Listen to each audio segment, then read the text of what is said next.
Итак, всем привет, канал про моторы. Сегодня разбираю вот этот двигатель. Это у нас MAN D2876LF12. Значит, двигатель снят вот с такой машины.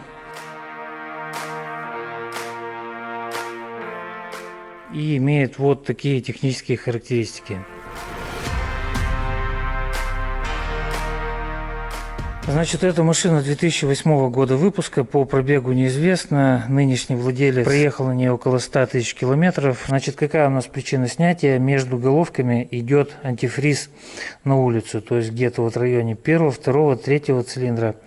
И вот я уже снял головки.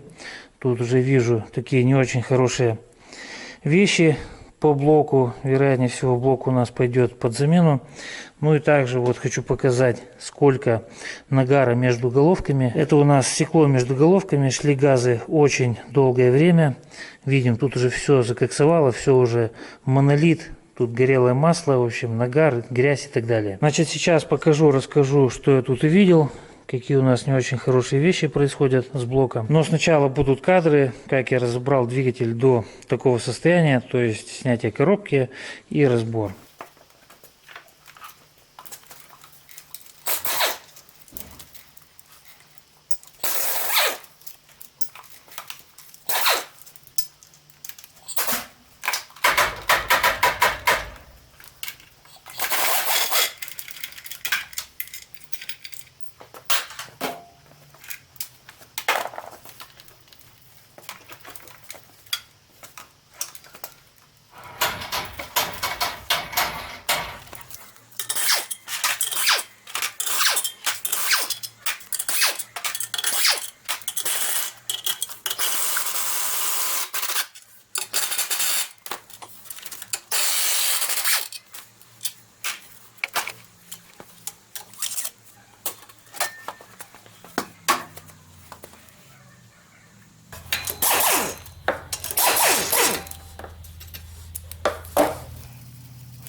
разобрал двигатель. Ну и теперь по поводу блока. Первое, вот насколько я могу судить, еще замер не делал, мне кажется, что гильзы просели. То есть гильзы у нас ниже, чем должны быть. Это первое. И второе, вот в этом месте у нас есть коррозия, разъела блок. Из-под самой гильзы идет антифриз, и, видимо, идет уже длительное время. И видим, что у нас тут разъела блок. Но это пока такие предварительные мысли. Конечно же, все разберем. Достанем гильзы, там все почистим. Возможно, сделаем какие-то замеры. Пока я думаю, что вероятнее всего блок у нас пойдет под замену. Вот тут также на втором цилиндре есть подобная картина. Но тут поменьше. Ну, по остальным вроде бы такого не видно. Хотя вот. Значит, сразу отвечу на такой комментарий. По-любому будут такие люди, которые напишут, зачем менять блок, тут можно что-нибудь налепить, приклеить, сварку, наметнить, там еще что-нибудь. Значит, я согласен, что-то сделать можно, чтобы двигатель как-то работал, там, может, пару десятков тысяч, может, 50 тысяч километров, может, даже, не знаю, там, под 100 тысяч километров он пройдет, да. Я согласен, можно тут что-нибудь придумать, там, проточить посадочное под гильзу, там, положить регулировочное кольцо, поднять гильзу чуть повыше, тут чем-нибудь замазать. Но это уже у нас не будет иметь никакого отношения к капитальному ремонту. Так же, как у меня недавно был двигатель ржавый Донор из Англии. Вот в этом месте у нас было полностью съедено там на несколько миллиметров. И мне там столько написали, можно подварить, можно подмазать, можно обменить, можно холодной сваркой. Ну, в общем, вот, значит, отвечу на такие комментарии. Заказчик едет ко мне за капитальным ремонтом. То есть моя задача сделать максимально хорошо двигатель, чтобы он прошел, не знаю, там как минимум 500 тысяч километров, а лучше миллион, 1,5 миллиона и так далее. И, допустим, тратить 500 тысяч рублей, 600 тысяч или там 1 000 000 рублей заказчику тратить ради эксперимента, да, что вот давай тут наварим, посмотрим, как оно. Ты потрать 1 000 000 рублей, а мы сделаем, посмотрим, будет ходить хорошо, не будет ходить, ну, значит, не повезло тебе. Вот, поэтому я стараюсь делать все максимально качественно, использовать только максимально качественные, максимально проверенные запчасти, комплектующие и так далее. Конечно, я могу оставить этот блок, если заказчик согласится, если у заказчика в будущем не будет никаких претензий, если он все понимает, все риски, то ради бога, я могу его оставить, я могу собрать. Но от меня, с моей стороны, такой инициативы 100% идти не будет, чтобы я уговаривал заказчика оставить такой блок. Этого 100% не будет, это только с инициативы заказчика. Кто пишет такие комментарии, кто дает такие советы, вы сначала себя поставьте на место заказчика, там, допустим, на мое место, и поймите, что у вас машина стоит на ремонте, вы не зарабатываете денег, вы вкладываете в нее там 1 000 000 рублей, вы хотите, чтобы она у вас после ремонта ходила, работала, зарабатывала деньги, а вам предлагают сделать эксперимент, то ли будет работать, то ли не будет работать. Вот вы бы согласились, кто вот пишет такие комментарии, лично вы бы согласились на такое? Я думаю, что нет. Одно дело сидеть на диване, пить чай на полчаса, включить какое-то видео, там написать вроде бы как умный, в кавычках, комментарий, дать совет и со спокойной душой идти дальше заниматься там своими делами, жить свою жизнь. И совсем другое дело, когда это твоя машина или когда ты выполняешь эту работу, тебе нужно потратить какое-то количество денег, тебе нужно потратить какое-то количество времени. И я думаю, что во втором случае у людей, которые пишут такие комментарии, уже были бы совсем другие мысли, совсем другие требования, варианты и так далее. Значит, сейчас сниму еще топливный насос, сниму маховик, ну, в общем, не знаю, тут по максимуму разберу, что еще возможно. Ложу двигатель на стол, там снимаю поддон, достаю поршня, валы и так далее. Все, значит, такой у нас объем работ. Продолжаем.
Значит, достал поршня, и что мы видим? Первое, вкладыши у нас стоят ремонтные, размер 0,25, и ремонт у нас был в 2016 году. На вкладышах мая 16, сейчас у нас получается конец 24-го, 8 лет назад был ремонт этого двигателя. В принципе, если 8 лет коленвал уже отходил, то, наверное, мы его и оставим. Я вообще не сторонник установки шлифованных коленвалов, тем более на такой двигатель LF 2876, у которого кривой шип удлинен, увеличен ход поршня, шатунная шейка дальше смещена от коренной шейки. Вкладыши еще, в принципе, вполне в удовлетворительном состоянии. Ну, понятно, вкладыши у нас будут новые. Значит, по шатунам. Шатуны у нас поедут на станочные работы. Первым делом нужно будет проверить посадочное под шатунные вкладыши на предмет деформации эллипса. Если тут у нас все хорошо, то тогда у нас будет замена втулки поршневого пальца, потому что вот такой люфт. Если по этому месту у нас есть вопросы, есть эллипс, то тогда у нас шатуны пойдут под замену. Но так как они колотые, тут его уже никак не восстановить. Нет возможности проточить вот эту плоскость, вот эту поверхность, чтобы крышку посадить ниже, ну и снова вывести нужный нам размер. То есть колотые шатуны, они не восстанавливаются. Значит, теперь по поршням. В принципе, поршня вообще в отличном состоянии, если судить по юбке. Не знаю, вот тут вот нагар меня смущает. Под этим нагаром может быть очень большие задиры. Бывает такое. То есть нужно мне с одного поршня снять вот этот нагар, удалить и посмотреть. Если в принципе в этом месте все хорошо, задиров нет, то возможно поршня у нас также останутся старые. Ну и по гильзам, не знаю, нужно их достать, посмотреть. В принципе, вот так вот выработка совсем небольшая. Тут еще хон есть. Ну, возможно, у нас могла гильза пострадать вот из-за вот этой вот. Ну, как у нас блок тут разъела, так, возможно, и под гильзой также разъела. Ну, в общем, по гильзам пока не знаю, надо их достать, посмотреть. Ну, как вариант, гильзы установить новые, поршневые кольца установить новые, поршня оставить эти, ну, соответственно, вкладыши новые и так далее.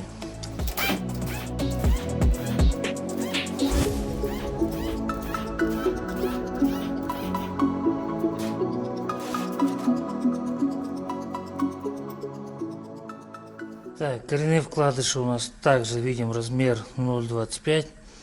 И на коренных вкладышах у нас указан 12 год. То есть непонятно, когда именно был ремонт этого двигателя. В общем, сейчас снимаю все коренные, достаю коленвал и показываю интересный момент с шатунными вкладышами. Я сейчас посмотрел и, в общем, даже не понял, как такое возможно.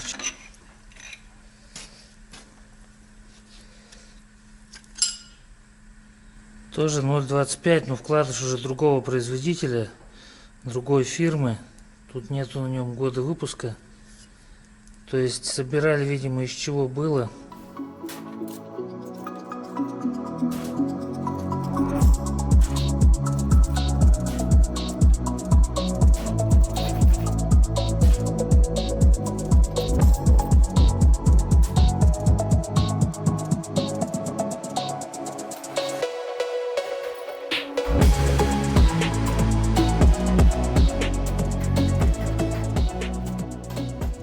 По коленвалу получается пятая опорная шейка, вот которую я сейчас открутил. Вкладыш также с выработкой, с большой. И виден сам вал, он вот так вот, с таким вот потемнением, да, как будто его тут подожгло. Ну, сделаем еще замеры, конечно, посмотрим.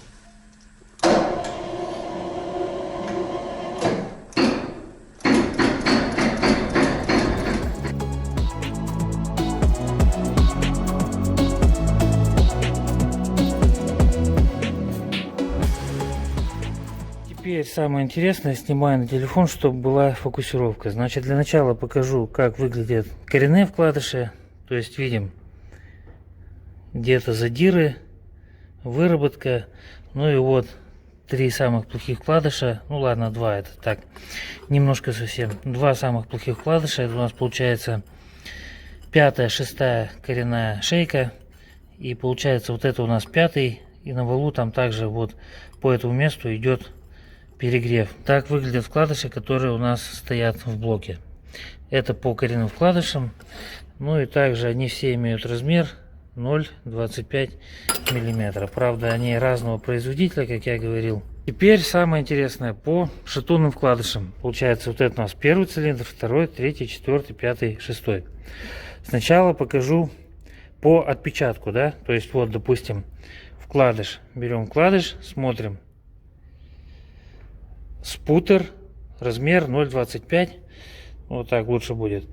Спутер, размер 0,25, 16 год. То есть, как я и говорил, да. Ну и состояние вкладыша такое вполне хорошее. Значит, теперь смотрим на шатун, где стоял этот вкладыш.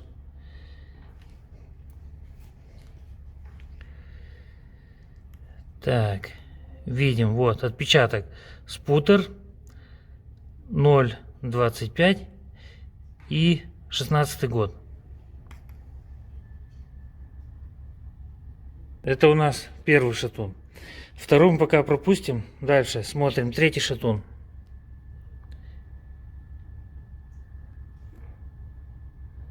Спутер 0,25. Четко видно. Четвертый шатун.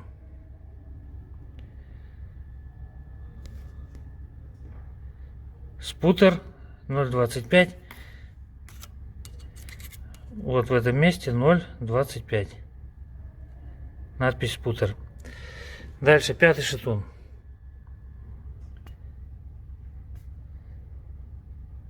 Ноль 25.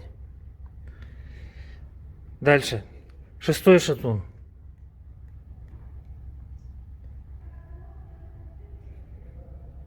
СТД. Спутер 0219, 19 год, стандарт. Еще раз.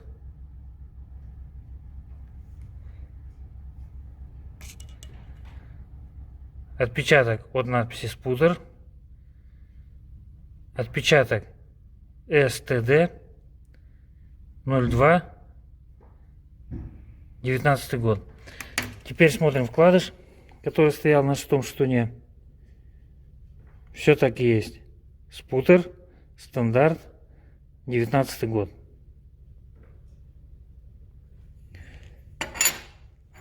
Значит, получается у нас все вкладыши 0,25. Кроме шестого цилиндра на нем вкладыши стоят стандарт. Значит, я взял микрометр. Получается, вот у нас шестой цилиндр. И сделал замеры. Значит, для начала делаем замер четвертой шатунной шейки.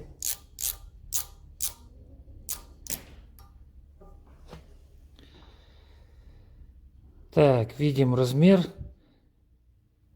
89-75. То есть это у нас как раз размер под вкладыши 0,25 мм. То есть норма это 90 мм минус 0,25 мм и получается 89-95. Четвертый. Дальше пятый.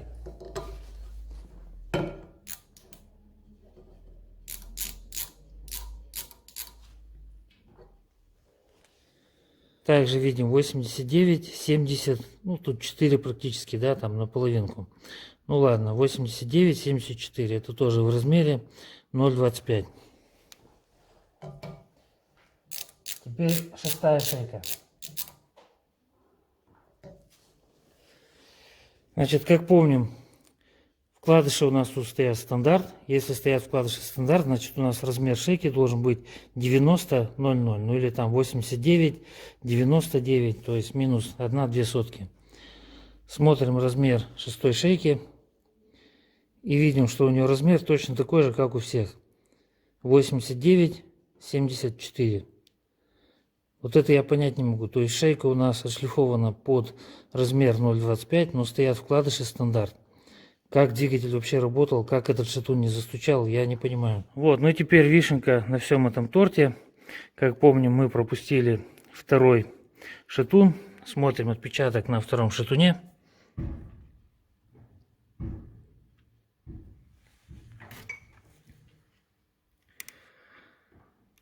Вот в этом месте 1.00. И теперь смотрим вкладыш с этого шатуна. И что мы видим? Видим, что так и есть. Размер этого вкладыша единица. Минус 1 мм. Теперь делаем замеры второй шейки шатунной.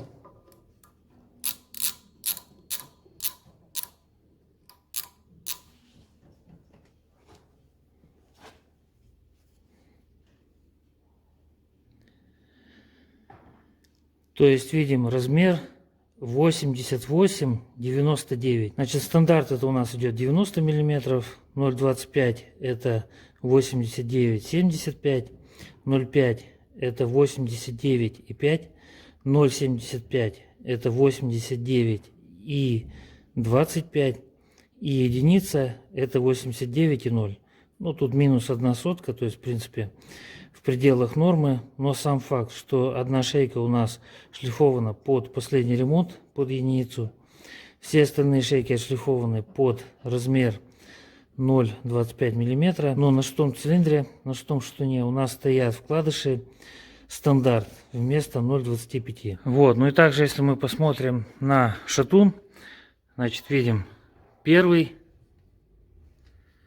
и второй, видим, сразу отличается. То есть когда-то при ремонте был заменен этот шатун, все остальные у нас 5 штук одинаковые.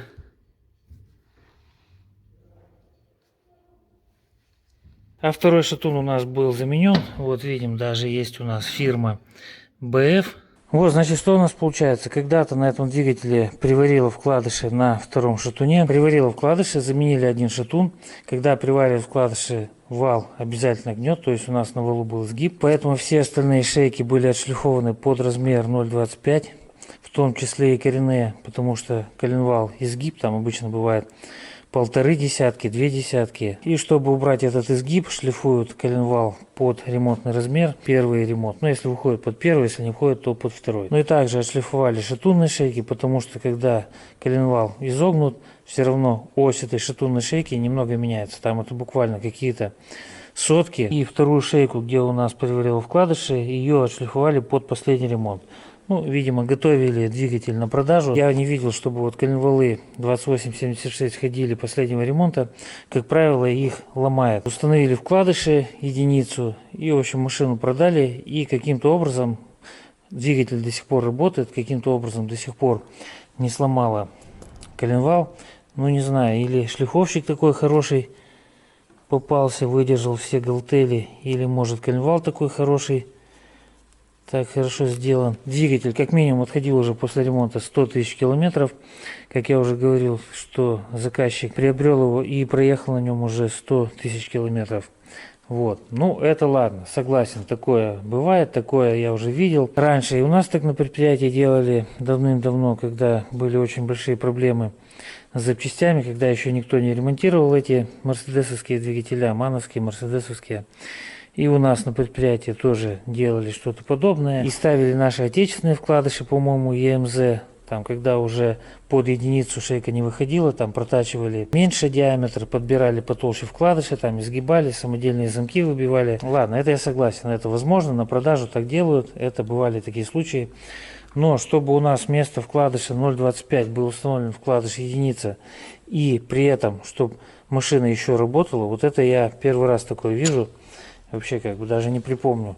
Очень странно, почему этот вкладыш не провернуло, почему этот вкладыш не приварило к шатунной шейке. Значит, у нас идет допуск на масляную пленку от 0,06 до 0,12 мм.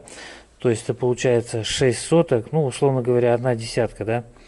Плюс, если у нас сняли с самой шейки 0,25 мм, это получилось 0,25 и плюс еще 1 десятка. Ну, условно говоря, 3 десятки у нас был люфт, 3 десятки у нас был зазор между вкладышем и шейкой вала. И как двигатель работал, для меня, честное слово, загадка. Ну, как вариант, что такой насос производительный, что он давил, создавал такое давление. Вот. Ну и если мы посмотрим по отпечатку, видим, вот эти вкладыши у нас отличаются. Тут немного другой отпечаток от шатуна. И на шестом цилиндре видим, да, что его там било, были удары. Значит, что мы будем делать по коленвалу, я пока не знаю. Ну, вариантов у нас два. Либо приобретать новый коленвал, ставить, чтобы у нас все шейки, все вкладыши были стандарт. Ну, либо оставлять этот коленвал, так как вроде бы он у нас уже поработал какое-то время. Как минимум 100 тысяч километров он уже прошел. То есть ставить на эту шейку вкладыш единица и все остальные вкладыши ставить 0,25 мм. Это уже будет такой вариант на авось, потому что, как я уже говорил, 2876 они вообще очень плохо ходят после шлифовки. Ну, не знаю, какое будет принято решение. Сейчас еще все разберу, составлю список, буду связываться с заказчиком. Как помню, у нас еще по блоку проблемы. Я так думаю, что нужно будет заменить блок. Сейчас гильзы достанем, посмотрим. То есть получается у нас самые основные такие детали по двигателю требуют замены. Это блок и коленвал. Не знаю, как вариант, возможно, будет приобретен другой двигатель и уже его будем собирать, как вариант.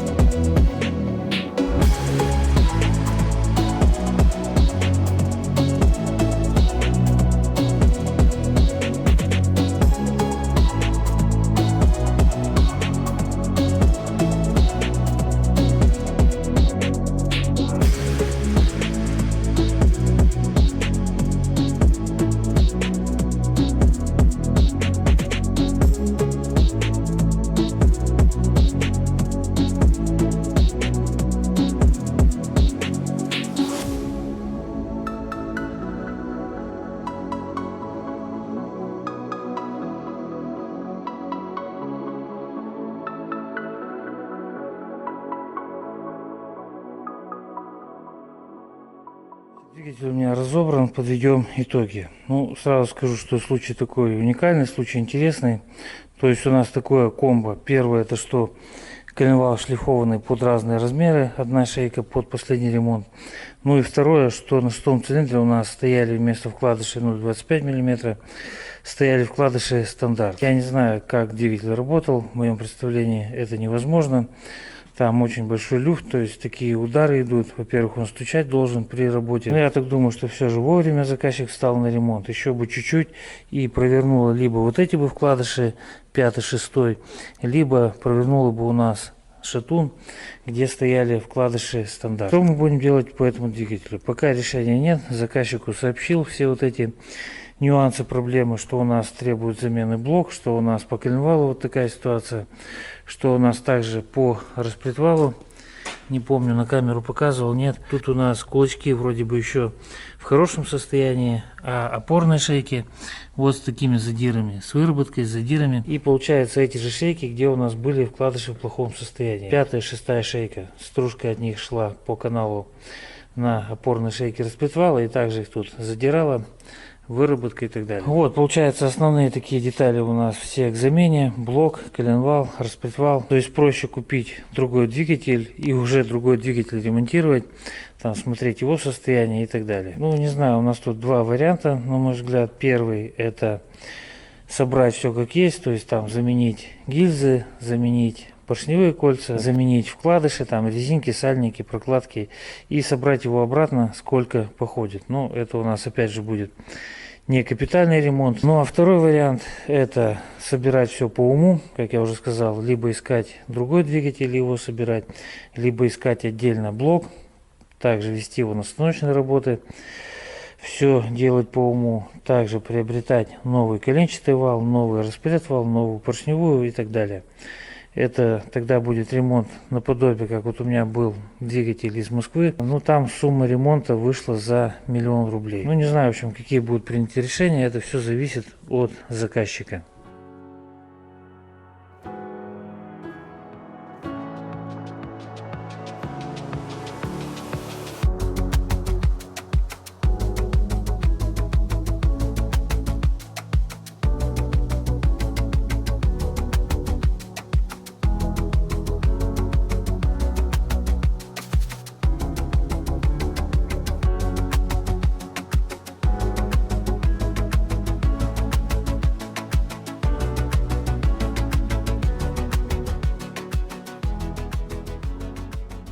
Так, значит, прошло у нас какое-то время, примерно неделя. В общем, был приобретен заказчиком еще один двигатель. Двигатель приобретен вот в таком виде, то есть без головок, без навесного, без поддона. Вроде бы как изначально цена этого двигателя, когда он был в сборе, была 750 тысяч рублей. Но заказчик договорился приобрести, ну, только вот блок, да, шорт-блок, так скажем. И в таком виде вроде бы как в районе 500 тысяч рублей обошелся ему этот двигатель. По идее, нам с него нужен блок, нам с него нужен коленчатый вал, распредвал, ну и также, возможно, шатуны. Ну, получается, все вот сейчас, что было приобретено, это все нам нужно. Осталось понять, в каком это все состоянии, но по информации, которую дали на разборе, что этот двигатель был не так давно в ремонте. Ну, точную информацию не дали, конечно, когда именно этот двигатель был в ремонте, но сказали, что не так давно. Вроде бы как заказчик даже хотел его поставить сразу, не перебирая в таком виде, в каком он есть, но потом все же решил сделать ревизию, разобрать. Значит, сейчас разбираю, снимаю шкив, переднюю крышку, там сцепление вот еще у нас на месте, корзина, маховик, диск. Также это все снимаю, кожух снимаю. Ну и достаем валы, достаем поршня, смотрим, в каком состоянии нам все это досталось. Значит, двигатель 8-го года выпуска, по-моему, точно такой же, как и у заказчика. У него тоже машина 8-го года выпуска.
По вкладышам видим, какое состояние. Вот этот вкладыш у меня из шатуна 5-го цилиндра, 5-й шатун.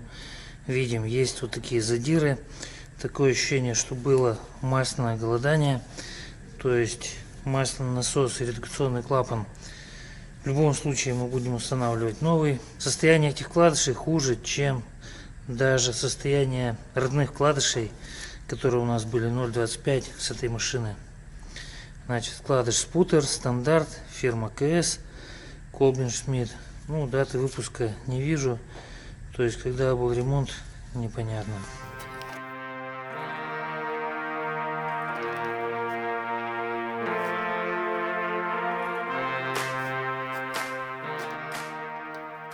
Вероятнее, поршня у нас эти же останутся.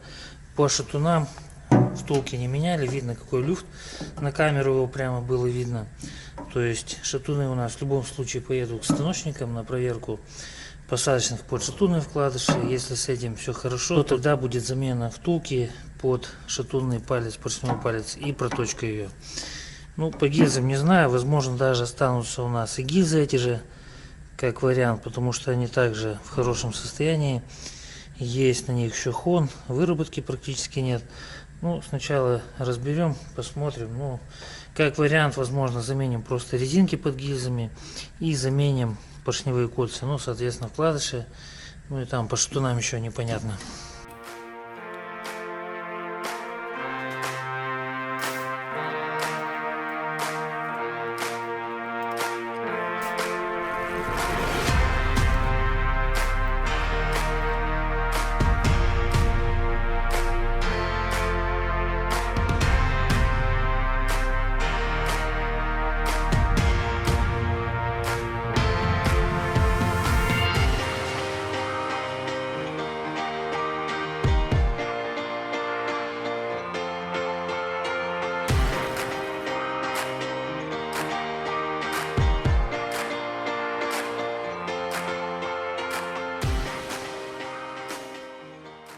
Снял коренные крышки, вкладыши показал в каком состоянии. Ну, позже еще подробнее покажу.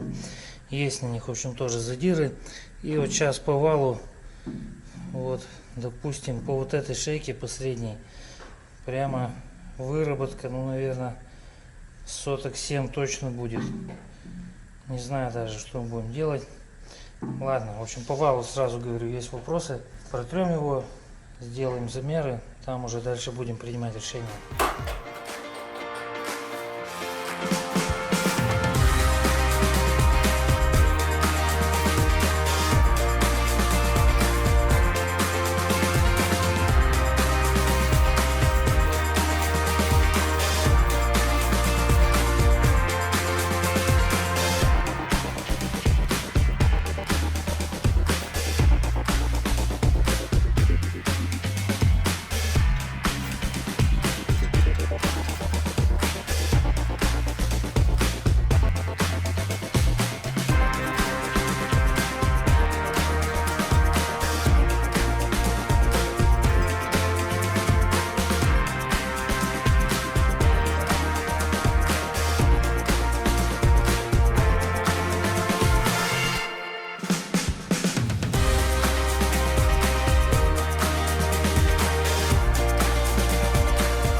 Так, значит, двигатель разобран, подведем итоги.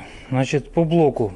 Блок, в принципе, в хорошем состоянии. В принципе, можно было бы на него и собрать. Но все равно, я, как уже неоднократно говорил, что мы пытаемся сделать капитальный ремонт. И поэтому все делаем максимально качественно, насколько это возможно. Ну, скажу также, что это все зависит от заказчика. То есть сейчас я все это заказчику сообщу. И какое будет принято решение, понятно, что мое дело порекомендовать, дело заказчика, либо согласиться, либо нет.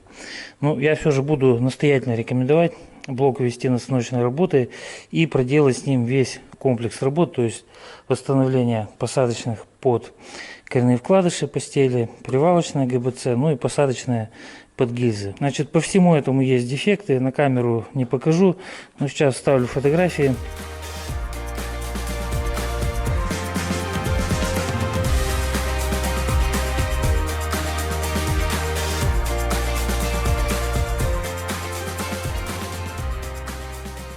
Вот, значит, на фотографиях видно, что есть дефект. Вот тут на перегородках вокруг водяных каналов блок у нас поедет на остановочные работы. Дальше, по гильзам. Сначала я думал, что гильзы останутся эти, ну, потому что вроде бы как поршневая, видно, что новая установлена. Поршня вроде бы без задиров. Но вот сейчас, когда гильзы доставал, то увидел, значит, вот такую картину. Вот это у нас 5-й цилиндр. Видим, какие задиры практически по всей гильзе. И эти задиры, они у нас из-за верхней части поршня, между первым компрессионным кольцом и днищем поршня, там у нас скапливается нагар. И вот этим нагаром, вот таким образом царапает, дерет гильзы. То есть вот это у нас 5-й цилиндр, вот это у нас 3-й цилиндр, тут видим совсем небольшая. Вот это у нас 1-й цилиндр, гильзы к замене. Ну, поршня останутся у нас эти. То есть поменяем гильзы, резинки под гильзами, новые поршневые кольца. Ну, по штанам я уже говорил. Значит, по вкладышам видим, вкладыши вот в таком состоянии. Не знаю, не нашел я года выпуска, в каком году был ремонт. Но видно, что они стоят свежие. Только сложно сказать, когда их меняли. Ну и также вот такая выработка. Вот тут вот такие царапины и так далее. То есть вкладыши у нас 100% под замену. По распредвалу пока на первый взгляд вроде бы все хорошо. Коренные опоры в хорошем состоянии, кулачки тоже визуально в хорошем состоянии. Сделаю еще замеры высоту кулачка. Но думаю, что по распредвалу вопросов не будет. Распредвал останется этот. По коленвалу, как я уже показывал, есть у нас выработка на коренных. Ну и на шатунных она есть, конечно. Значит, сделал замеры, выработка 6-7 соток. Не знаю, в общем, что будем делать. Также, вот, допустим, на 5-й коренной шейке есть вот такие вот раковины. То есть такое ощущение, что как будто он когда-то лежал. Тут пошла ржавчина. Значит, как я уже неоднократно говорил, что мое мнение, лучше оставить вал с выработкой там 4, 5, 6 соток, чем шлифовать под первый ремонтный размер, то есть 0,25. Ну, не знаю, вот если кто-то спросит, а дашь ли ты гарантию, что вот этот вал будет ходить без проблем? Ну, конечно, я не дам гарантию. Как я могу дать гарантию, если тут уже выработка 7 соток, да? Сложно точно прямо предугадать, как он себя поведет. Но основываясь на своем многолетнем опыте, 2 десятилетия, мое мнение, что лучше оставить вал так. И по опыту скажу, что в принципе проблем с этим не было. То есть вал ходит. По остальному я уже озвучивал, когда разобрал первый двигатель, там по головкам, по турбине, по электрооборудованию, по топливной аппаратуре и так далее. То есть это у нас все остается как есть.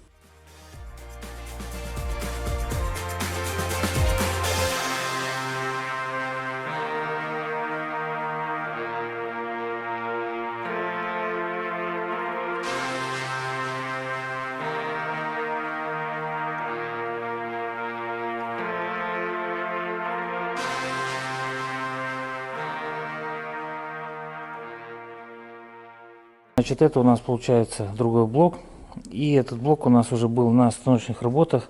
В принципе, все стандартно. Привалочная ГБЦ, посадочная под гильзы и посадочная под коренные вкладыши. Значит, на станочных работах двигатель у нас был, блок был больше месяца. Ну, тут у нас еще новогодние праздники были и так далее. То есть станочные работы у нас затянулись практически на месяц.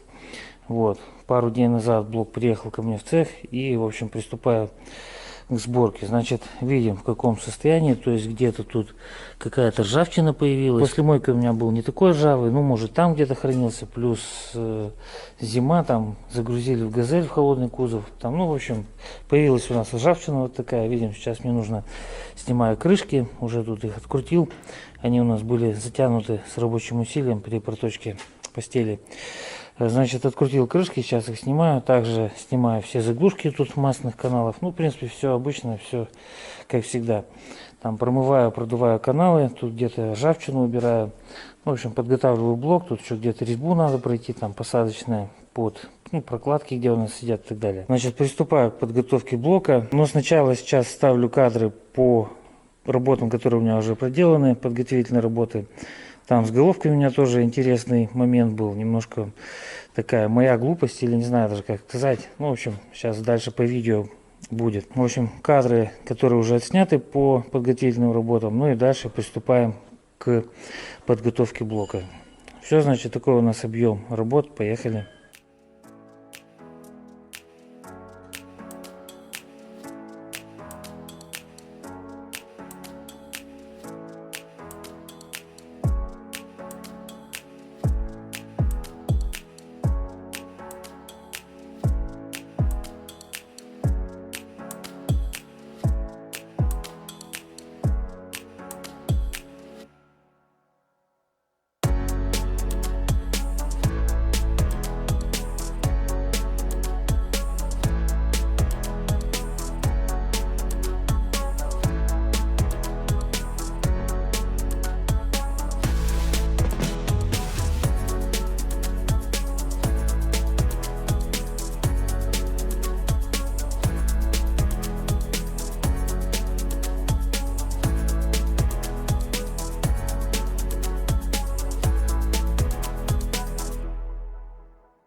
Так, значит, проверяя головки на герметичность, это у меня получается уже последняя головка. Начал шестой, то есть шестая, пятая, четвертая, третья, все хорошо. Вторую стал проверять, нашел дефект. И на первой, сейчас первую проверяю, точно такой же дефект. Значит, по отверстию, где у нас стоит болт, головки блока цилиндров, прямо в самом отверстии есть коррозия в водяную рубашку. Придется, наверное, эти две головки заменить, ну, потому что не должно так быть. Как вариант, конечно, можно вот это все отверстие замазать герметиком при установке болта. Но это у нас уже будет такой не капитальный ремонт. Что-то где-то подмазать, я такое не люблю. Значит, сейчас буду сообщать об этом заказчику, что нужно заменить две головки. Ну и посмотрим, какое будет принято решение. Сейчас откручу этот болт и еще раз головку положу в тосол.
Значит, собрал головки 4 штуки, убрал их пока на стеллаж. 2 штуки, как я показывал, имеют дефект у нас, негерметичная водяная рубашка. Значит, позвонил заказчику, он сказал, что будет приобретать 2 головки с разбора.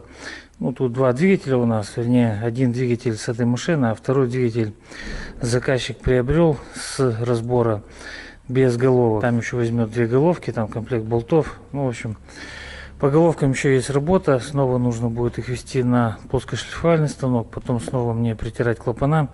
Но в этот раз делаю сначала опрессовку, потом буду притирать клапана. Ну, вообще, опрессовка на этих двигателях, это, можно сказать, формальность. Это бывает, не знаю, там раз из 100 головок, может даже из 200 головок. А тут у нас сразу 2.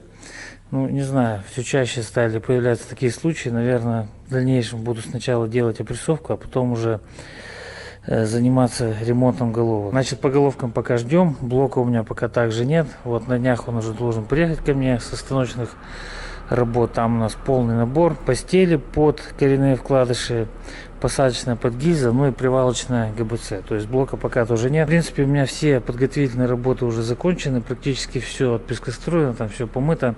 Осталось там совсем чуть-чуть что-то еще сделать.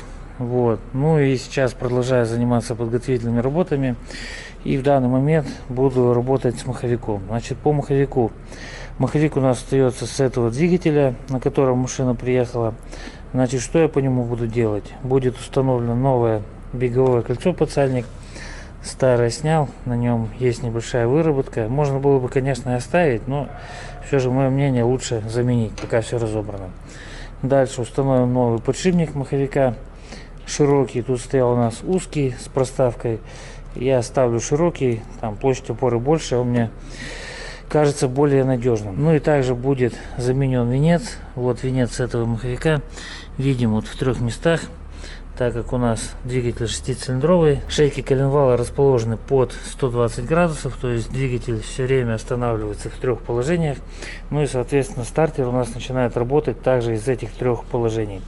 И видим, вот так выгрызло зубья практически до половины. Я вот даже не помню, видел я настолько съеденные зубья на маховике, на венце маховика или нет. Значит, снял старый венец с двигателя, который был приобретен на разборе. Снял венец маховика. Тут сам маховик немного похуже состояние, но венец хороший. Маховик берем с одного двигателя, венец с другого двигателя. Сейчас что мне нужно? Нагреваю это беговое кольцо, устанавливаю на горячую подсальник. Дальше нагреваю венец, устанавливаю также на горячую. Ну, устанавливаю подшипник. В принципе, все, по маховику работа закончена. Ну и дальше буду заниматься поршнями. Нужно мне еще где-то тут почистить нагар. Видим, хоть они у меня и были в химии специальной, но вот нагар, вот эти отложения, которые именно между днищем поршня и первым компрессионным кольцом, видим, что они не раскисли, то есть нужно мне их сейчас как-то убирать. Ну и также мне нужно снять с днища поршня высоту, которую у нас сняли с привалочной ГБЦ. Это порядка 3 десяток, то есть буду снимать где-то 3-4 десятки в этих пределах. Там у меня головки уже подготовлены, тут у меня коллектора от пескоструя, один коллектор ждем, заказчик должен приобрести новый. Тут у меня все запчасти по компрессору, в общем начал собирать компрессор, были, наверное, кадры или будут еще. И, в общем, шестеренка у нас не того диаметра, шестеренку сделали возврат, еще заказали одну шестеренку, в общем жду. По компрессору тоже у меня тут практически все подготовлено. Ну и также вот эти три полки на стеллаже, это также все с этого двигателя. Вот тут у меня все полностью уже отпескоструено, все болтики, все там трубочки, все помыто, все почищено, все продул. То есть тут уже все можно просто брать, устанавливать. На этой полке у меня в принципе тоже все уже готово. Нужно еще почистить вот эти вторую часть головок. Ну и также третий стеллаж, тут у меня также все готово. Тут уже, допустим, подготовлены болты. Там на плите у нас есть места, где резьба была сорвана. Я уже там нарезал другую резьбу. Также просверлил этот кронштейн, подготовил болт, там длину и так далее. Ну то есть много у меня уже работы проделано. Уже больше 2 недель занимаюсь этим двигателем. Мало было заснято на камеру, но работы подготовительные у меня уже практически все закончены. Все, значит, занимаюсь маховиком, ну и дальше, как я сказал, будем заниматься поршнями. Поехали.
Значит, вчера весь вечер занимался чисткой блока, там какие-то кадры у меня сейчас были.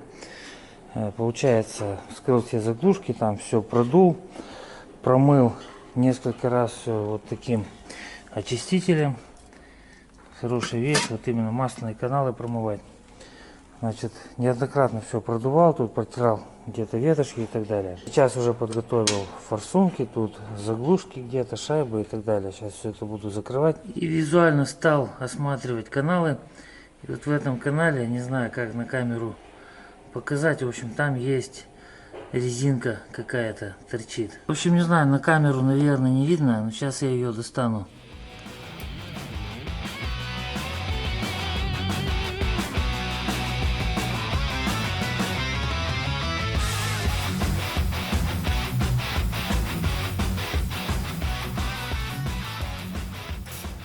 Это даже не резинка, это какая-то пластмасса, как от хомута, или понять не могу, что это такое. И как она вообще могла оказаться в масляном канале. То есть ее там вот таким образом расклинило. Поэтому всегда нужно осматривать, даже визуально, если там все дуется. В любом случае надо осматривать визуально, то есть я вот проверял, дуется со всех сторон, там все выходы, входы, все везде воздух проходит, а визуально стал смотреть и получается увидел вот эту штуку. Ну, она бы, конечно, ну кто знает, что она там могла натворить, она могла бы расколоться, это могло бы куда-нибудь там утащить, заткнуть какой-нибудь мелкий канал, допустим, на шатунной шейке, и все, и весь наш ремонт пошел бы по одному нехорошему месту. Ладно, сейчас еще раз просматриваю визуально все каналы тщательно, еще раз все продуваю, ну и закрываю уже заглушки, там форсунки масляные, и уже буду устанавливать втулки распредвала.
Значит, в двух словах расскажу, что у нас здесь происходит. Установил коленвал, коленвал затянул, показывал, как затягивал.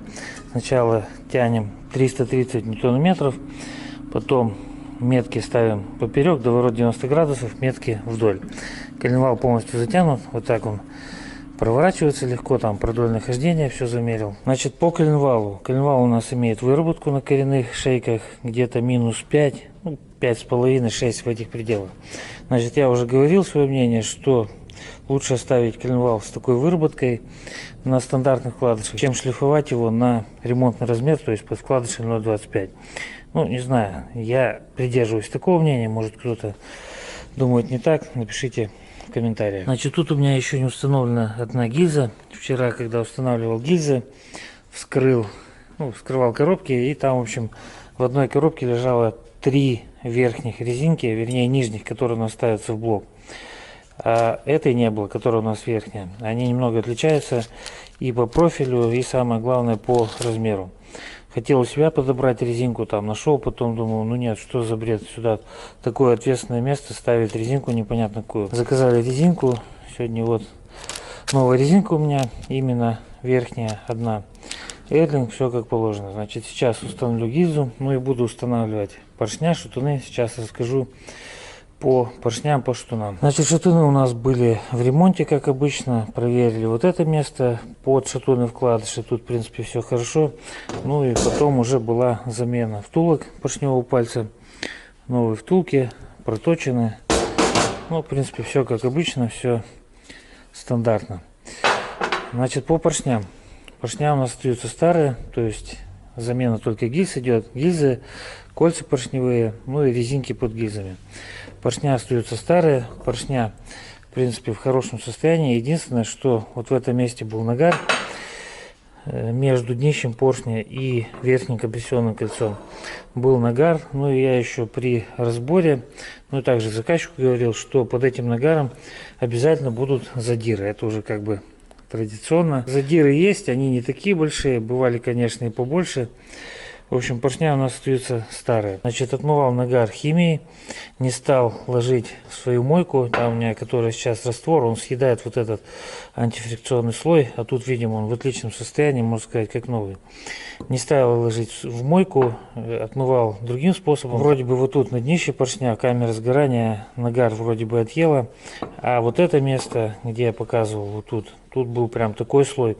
И оно уже, этот нагар, он прямо врастает в алюминий, то есть его приходится прямо вот механически соскабливать, он не отстает от алюминия. Ну и когда этот нагар почистил, видим, вот поршень с такими, как и задирами, и раковинами небольшими. Дальше. Ну, практически на всех поршнях есть эти задиры, где-то побольше, где-то поменьше. Ну, я думаю, что эти поршня будут ходить, как бы никаких проблем с ними быть не должно. Основываясь на свой опыт, скажу, что на 99,5% я уверен, что с этими поршнями никаких проблем не будет. Тут у нас кольца новые, МАН 128, 4 плюс 3 плюс 4. Ну, это высота колец, они там тоже разные бывают. Ну и тут у нас шатунные вкладыши новые, спутер. Шатуны у нас затянуты с рабочим усилием, от станочников приехали. Откручиваю болты, снимаю крышки, там где-то что-то протираю, продуваю, устанавливаю поршня на шатуны, устанавливаю поршневые кольца, устанавливаю вкладыши. Гильзу еще надо установить. Ну и уже устанавливаю поршня в блок. Не знаю, если сегодня все хорошо пойдет, надо закрыть переднюю, заднюю крышку. У меня уже все готово. Вот кожух, допустим, подготовлен. И закрыть поддон. Также все готово у меня уже. Вот, допустим, кожух отмыт, почищен, обезжирен. Тут уже установлен новый сальник. Тут шпильки установлены. Также хорошие новые гайки. Ладно, меньше слов, больше дела. Поехали.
Так, значит, установил поршня, затянул уже шатунные болты. Значит, тянем 110 ньютон-метров. Также метки поперек, доворот 90 градусов, метки вдоль. Значит, уже проверил, что у меня каждая крышка, каждый шатун совпадает с крышкой номера. Также проверил, что коренные опоры по порядку у меня идут. Также посмотрел, как у меня форсунка масляная входит в выемку на поршне. Ну, то есть все как обычно, все стандартно. Уже установил переднюю крышку. Тут все промазал герметиком. Она у меня тоже была подготовлена, помыта, почищена, обезжирена.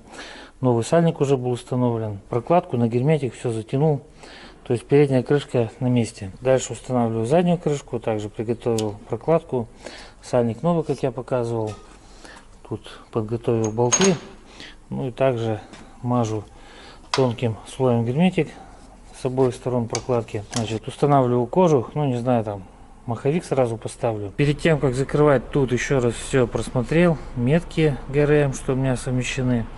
Там резьбу проверил. Также проверил, что у меня вот эти все масляные заглушки затянуты. Ну, в общем, еще раз все перепроверил. Все как обычно.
Значит, поставил двигатель в его рабочее положение и буду устанавливать головки.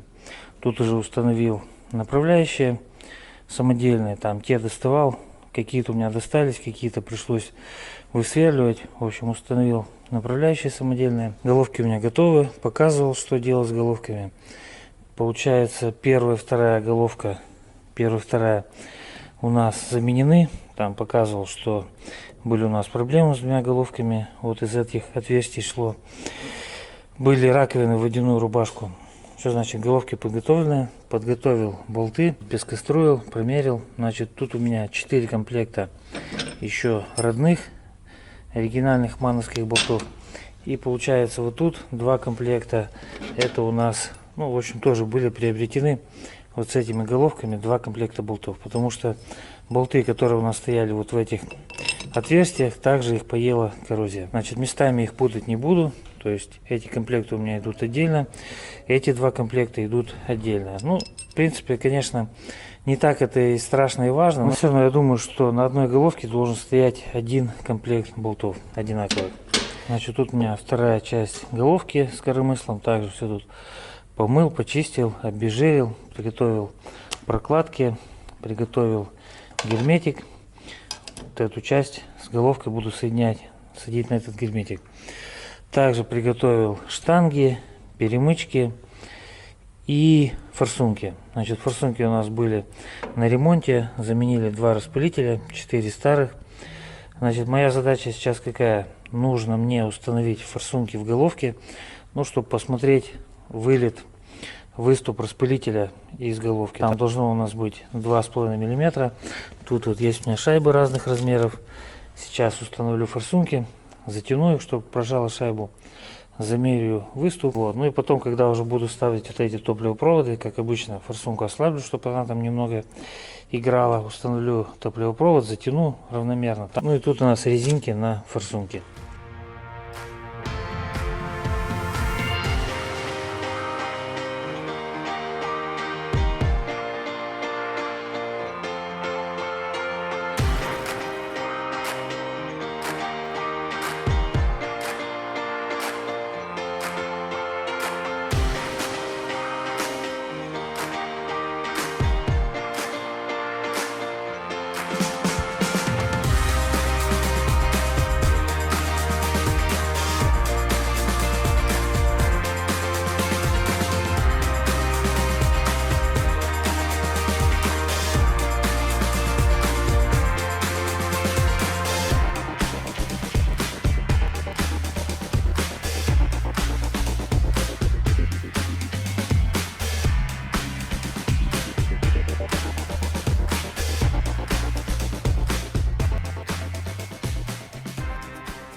Проверил 2 головки и шайбы 1,5 мм мало, то есть ложу шайбу 1,5 мм и также еще ложу шайбу дополнительно 1 мм, потому что форсунка торчит на 3,5 мм. По крайней мере, первая, вторая головка у меня форсунка стоит с 2 шайбами. Ну, сейчас проверяю остальные 4.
Значит, отрегулировал клапана, теперь буду закрывать клапанные крышки. Тут с этой стороны уже тоже поработал без камеры, установил трубки там, солярку, обратку, тосольную трубку, установил топливную рампу, трубки высокого давления, тут отвод на сапун, тосольный отвод. Ну, в общем, что-то тут уже поставил, все затянул. Значит, закрою сейчас клапанные крышки, закрою воздушный коллектор, ну и тут, не знаю, поставлю сразу фильтр топливный, тут подсоединю, возможно, сейчас все шланги, то есть тут еще поработаю. Дальше у меня еще не готов компрессор, только завтра или когда у меня будет шестеренка, то есть нужно мне еще сделать компрессор. Также нужно еще собрать теплообменник.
Значит, установил коллектор воздушный, тут топливные трубки, фильтр топливный.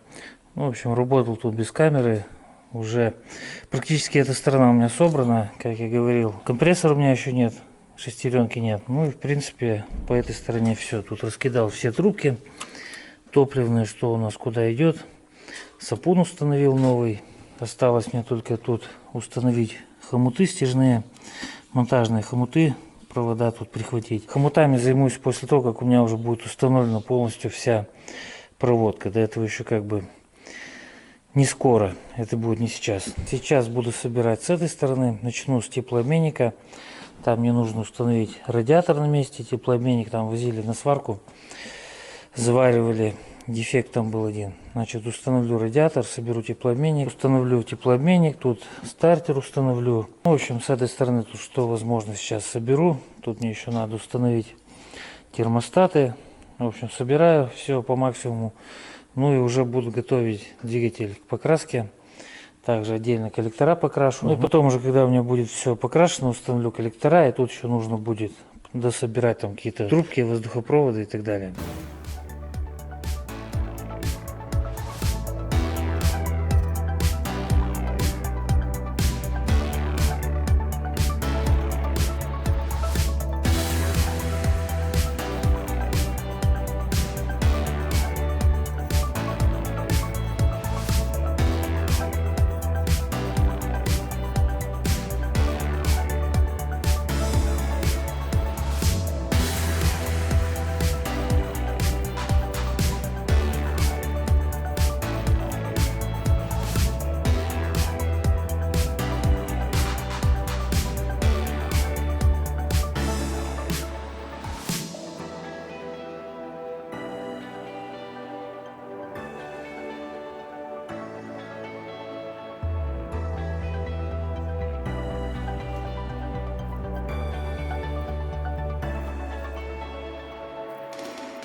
Двигатель у меня готов, тут уже собирал, не комментировал, что-то вообще без камеры собирал. Ну, в общем, тоже уже под конец у меня, как обычно, быстрее бы уже собрать. Значит, что у нас осталось?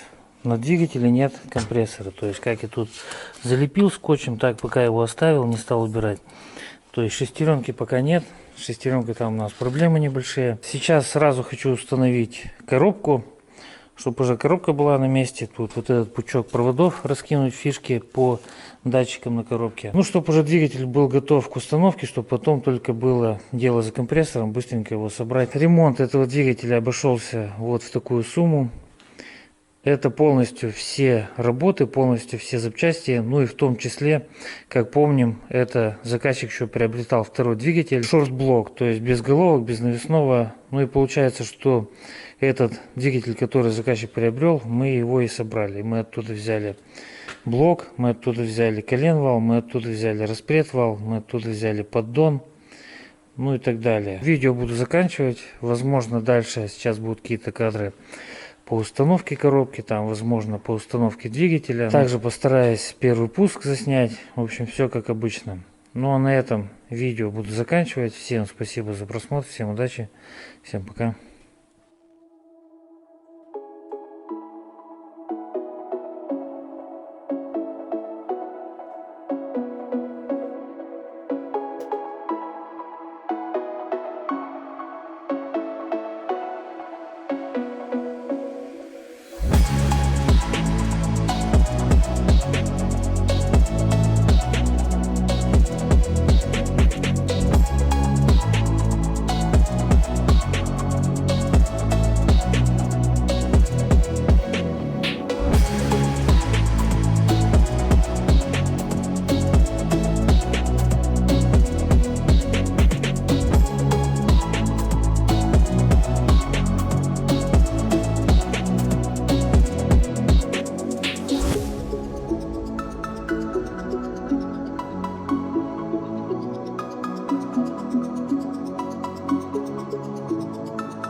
Двигатель у меня уже собран, уже установлен на машину, уже разобран у меня следующий двигатель.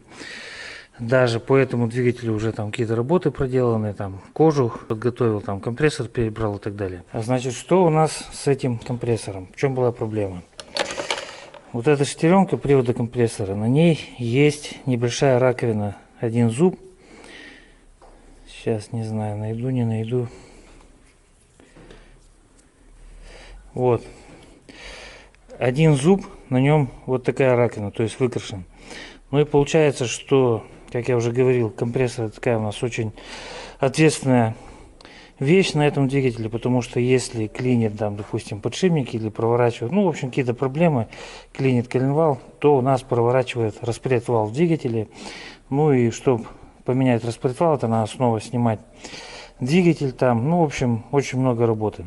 Гнет там штанги, ломает коромысла, клапана может загнуть и так далее. То есть очень много проблем. Сообщил об этом заказчику, заказчик сказал, ну, конечно, давай поменяем шестеренку, установим новую. Значит, заказали шестеренку, все по ВИН-коду. И пришла шестеренка меньше в диаметре на 1,5 мм. То есть это 75,5, а пришла, по-моему, 74 там, ну, в общем, плюс-минус. Сдали шестеренку, заказали следующую, другого производителя. И так перебрали вообще всех производителей, какие только возможны. 6 или 7 вариантов шестеренок было. Сами мы искали, также заказчик искал. И все шестеренки приходят меньшего диаметра. Ну, не знаю, я вот не сталкивался еще с таким. Если у кого-то есть опыт, напишите в комментариях, можно ли ставить шестеренку меньшего диаметра. Но меня смутило, что разница не только по внешнему диаметру, а еще и вот по внутреннему размеру зубьев, также разница меньше на 1,5 миллиметра. Как вариант, я думаю, там зубья, может, они как бы потолще, профиль у них другой, там по-другому зацепление заходят. Ну, в любом случае, я заказчику сказал, что у меня нет опыта по этому вопросу, ни разу не ставил шестеренки меньшего диаметра. Вот, поэтому будет такой эксперимент, если будем устанавливать, ну, шестеренку, которая меньшего диаметра. Ну и по итогу, в общем, искали и вот нашли оригинальную мановскую шестеренку. И вот только она у нас точно такая же, как и должна быть. То есть даже вот, допустим, если мы посмотрим на самой шестеренке, видим тут 0,123. Ну и также вот на этой шестеренке 0,123. Ну, это номер шестеренки на компрессорах, привода компрессора. И на ответной шестеренке, и на этой часто бывают вот номера. Вот. И видим, что у нас точно такая же шестеренка, как и была. Значит, было принято решение установить двигатель там, потому что по установке, понятно, много работы, подсоединять там все, заливать и так далее. Но шестеренку вот дождались. Теперь моя задача собрать компрессор, покрасить его отдельно, без двигателя. Ну и установить уже там на месте. Значит, моя задача сейчас собрать компрессор. Все у меня уже подготовлено. Ну, то есть он у меня еще должен был быть собран, не знаю, там пару недель назад. Поменял втулку эту заднюю. Также подшипник у меня подготовлен. Головки уже полностью готовы. Тут все новые клапана, новые прокладки и так далее. Тут у меня уже поршня, по-моему, должны быть установлены на шатуны. Да, то есть все у меня уже подготовлено. Ну,